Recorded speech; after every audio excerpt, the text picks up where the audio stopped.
کیا ہانیہ عامر ابھی بھی پاکستان کی کوئین ہے یا بلال عباس نے 2026 میں اسے پیچھے چھوڑ دیا؟ آج ہوگا سب سے بڑا مقابلہ۔ دوستو، آج بات کریں گے 2026 کے دو سب سے بڑے سٹارز کی۔ ایک طرف ہانیہ عامر جس کی ہر ادا وائرل ہوتی ہے، دوسری طرف بلال عباس جس کا ہر ڈرامہ ہٹ جاتا ہے۔ لیکن 2026 کا اصلی سپر سٹار کون ہے؟ پہلے بات ہانیہ کی۔ 2026 میں ہانیہ کے 3 ڈرامے آئے اور تینوں یوٹیوب پر نمبر 1 ٹرینڈ کیے۔ انسٹاگرام پر 12 ملین فالوورز کراس کر گئے۔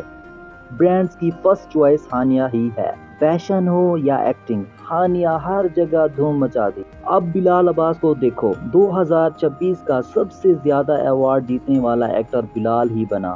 اس کا ڈرامہ عشق جنون 100 ملین ویوز کراس کر گیا۔ کریٹکس کہتے ہیں کہ بلال کی ایکٹنگ کا کوئی مقابلہ نہیں۔ ینگ لڑکیوں کا کرش بھی بلال ہی ہے۔ تو حساب یہ بنا، ہانیہ کے پاس پاپولیرٹی ہے، وائرل پاور ہے، بلال کے پاس ایوارڈز ہیں، کریٹکس کی عزت ہے۔ ہانیہ یوٹیوب کی کوئین ہے تو بلال ڈراموں کا کنگ ہے۔ اب فیصلہ آپ کے ہاتھ میں ہے۔ کامنٹ میں لکھو ٹیم ہانیہ یا ٹیم بلال۔ 2026 کا اصلی سپر سٹار کون ہے؟ ویڈیو کو لائک کرو اور چینل سبسکرائب کرنا مت بھولنا۔ ملتے ہیں اگلی ویڈیو میں۔